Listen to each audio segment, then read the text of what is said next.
the inculcation of Islamic teachings throughout Africa. But there's another thing I want to say, that is the Christian persecution is not just horrendous in Nigeria, but it is also horrific in Pakistan. And Pakistan is a place that I think the media is not focusing on too much. But I believe in the future this will change. Pakistan is, you could say, the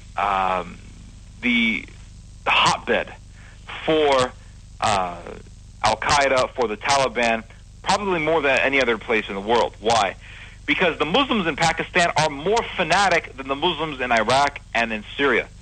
Muslims in Iraq and Syria, a lot of them will go against ISIS, a lot of them will even protect Christians.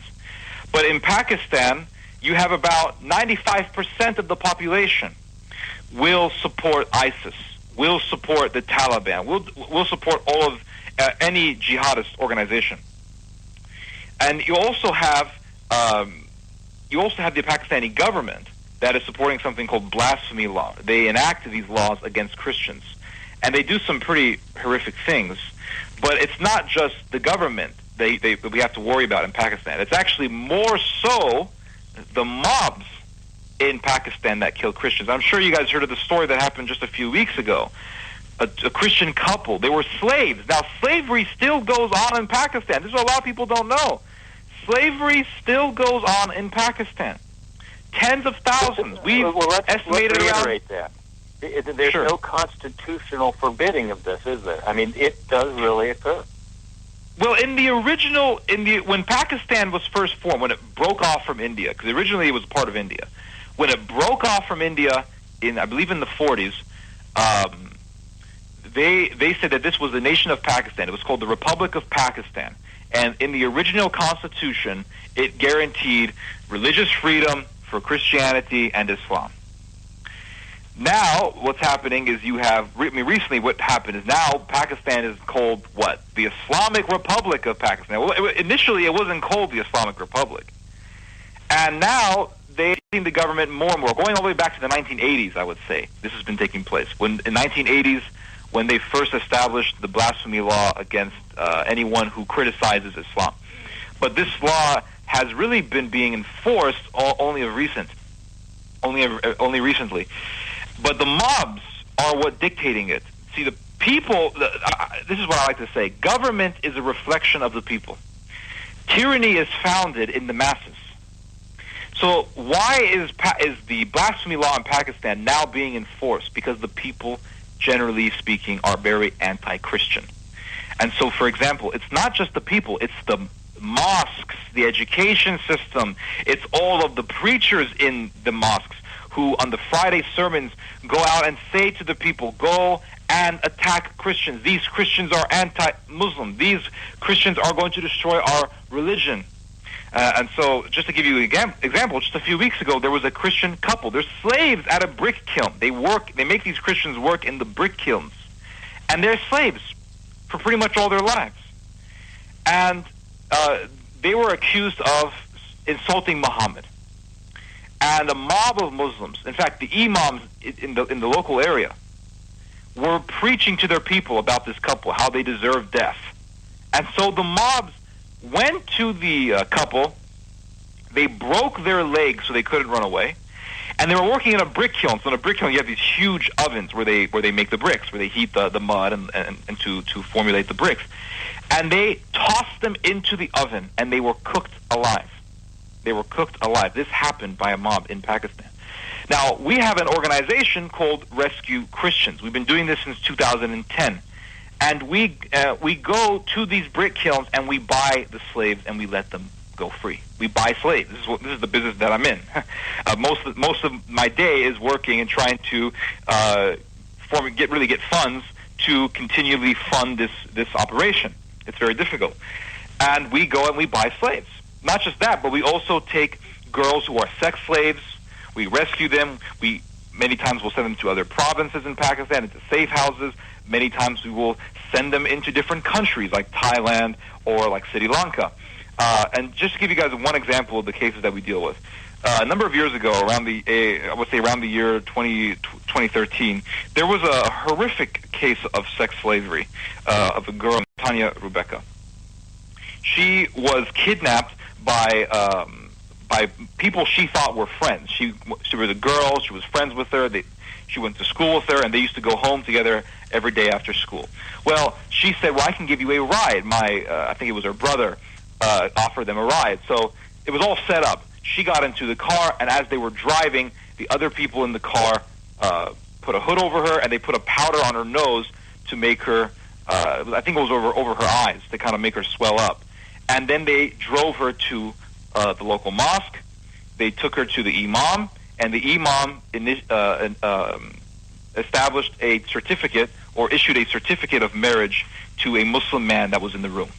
And they say, you are now married to this man. You are officially Muslim. She said, well, I don't want to be Muslim. I refuse to convert to Islam. And they said, well, if you do not, we will torture you. And she says, well, I refuse. And she continuously refused. So as punishment, the men took her to another place, and they raped her. They then sold her for money to another man who wanted to buy her and use her as a concubine. This is real. We actually interviewed this girl, and you can watch the interview on the internet. If you just type in Tanya Rebecca, those two names, Tania, Rebecca is Rebecca. And so these people who were, this man who was using her as a sex slave, he would bring his friends, and they would rape her. This was happening for weeks. They would rape her in the most horrific way. And this is the reality. I know this is brutal, but this is the reality of what is happening to Christians in the Muslim world. We have no clue. They tied her to a tree, and the other men would burn her with cigarettes, and then they would take small blades and they would cut her, little by little, small cuts throughout her body, lacerating her flesh. And they would anally rape her, take turns anally raping her. And it would get worse than that. One day, they wanted to try something new. So one man carved a hole into her anus and raped her through that hole. And I know this sounds horrific.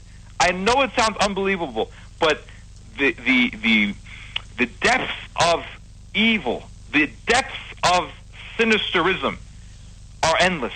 They are limitless. They are limitless. The depth. You are shocking people, but it is the truth. And we want to know. Yes. Get your website, please, so people can support. We rescued this girl and her mother, and she is now in hiding in a safe place. And we paid her medical bills, and she is still to this day in horrific psychological trauma. Okay, but we rescue these girls. This is what we do. And it's called rescuechristians.org. Rescuechristians.org, and you can go on that website and you can give as much money as you want, $5, $10, $25, as much as you want. It doesn't matter. All the money goes directly to rescuing these Christians in Pakistan. Well, is it Pakistan, or does Rescue Christians, is that a blanket more of the Middle East? Well, Rescue Christians, we rescue Christians wherever we can. So, but primarily our work is in Pakistan, and we actually recently made an extension into Syria and Iraq, and we're on the process of actually helping some orphans over there. But mainly our work is in Pakistan. Well, we do have to go. Thank you again for sharing with our radio audience, Ted, and God bless you. No problem, sir. God bless you, sir. And we're coming to you live from the CTRS studio, WNJC 1360, our flagship station in Philadelphia, and around the world on the Internet with our new Internet broadcasting partners, CPRWorldwideMedia.com, LeadingEdgeRadioNetwork.com, and VigilantLibertyRadio.us. You can listen to the Concerted Commander Radio Show at any time, any day, by calling 832-999-1199. Also, please check out our website, www.concertedcommandersradioshow.com and www.ctrshow.com.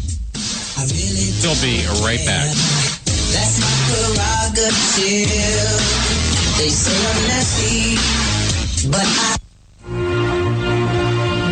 This is Rick Trader, host of the Conservative Commandos Radio Show. And I'm John Forsyth, owner of WNJC Radio. Fellow patriots, the Conservative Commandos Radio Show is for conservatives, about conservatives, and by conservatives. We are patriots who want to take our country back from the likes of Barack Obama, Harry Reid, George Soros, and Nancy Pelosi. But we can't keep up this fight without your critical support today. Can you help? Please go to www.helpccrs.com right now and make a donation by credit card, or PayPal. That's www.helpccrs.com. Our goal is to expose the liberal agenda and distortions. We are fighting to spread the truth about political issues, political leaders, and conservative issues and values. Our hosts are not paid. In fact, we buy our own airtime, studio time, and pay our own expenses. We created the show because we are trying to make a difference. So can you help us expose the truth in 2014 and beyond? Go to www.helpccrs.com. Help keep the Conservative Commandos radio show on the air by going to www.helpccrs.com and make a donation today to return our country to the conservative roots created by our founding fathers. This is the Taxpayer Minute, brought to you by Americans for Prosperity. New Jersey is known for a lot of things. Our shore, not pumping our own gas, our malls, the Jersey tomato, and the worst state to die in. New Jersey is behind the times when it comes to death taxes, as 31 states have neither an estate nor inheritance tax. New Jersey is only one of 2 states that have both of these arbitrary taxes on the books. This is just one more reason for our retired to move to another state, so loved ones are not taxed on things they worked hard for their entire lives. Our farming communities would certainly be most affected by the elimination of the estate tax. Instead of their next of kin being walloped with a tax bill they cannot afford, by eliminating the estate tax will allow them to pass down their large land holdings to their family and keep the property as farmland. Learn how to pressure our lawmakers to kill the death tax at taxpayerminute.com. That's taxpayerminute.com.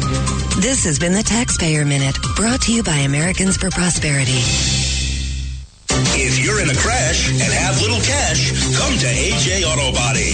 We handle insurance claims fast, and repairs are guaranteed to last at AJ Auto Body.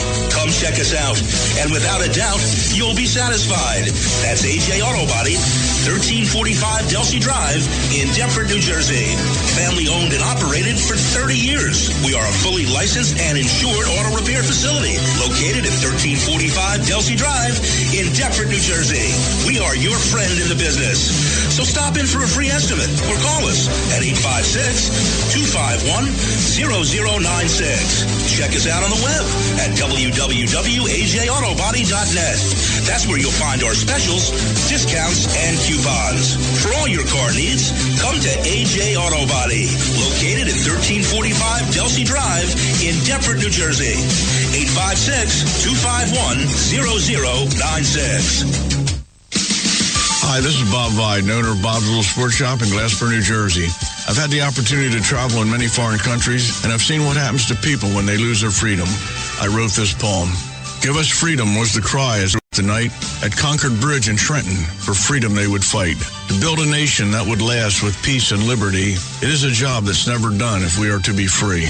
They wrote a declaration to announce that we are free, then a constitution for all the world to see. But this is ink on paper. We must make it last. It must always be defended, and that is quite a task. Today the battle rages for freedom in our land. To save our constitution, we all must take a stand. We must stand up for freedom in our act every day, and you can stand up with us. Join the NRA. This is Bob Viden of Bob's Little Sports Shop in Glassboro, New Jersey. You may call us at area code 856-881-7575 or visit us online at bobslittle.sportshop.com. Morris Graphics is located in Woodbury, New Jersey. They provide printing and mailing services to businesses, professional offices, as well as nonprofit organizations and churches. They provide short-run digital and longer-run offset printing. Their service and pricing is the best value for printing and mailing in our entire region. Morris Graphics prints postcards, stationery, brochures, newsletters, posters, direct mail, product literature, labels, signs, and any of your printing needs. Morris has full-service in-house bulk mail processing and can supply mailing lists for your business or residential prospects. Contact Morris Graphics today at 856-845-4980. That's Morris Graphics at 856-845-4980. Or visit their website, www.morrisgraphics.com. That's www.morrisgraphics.com. You can call the The Conservative Commandos Radio Show at 856-227-1360. Your opinion counts at 856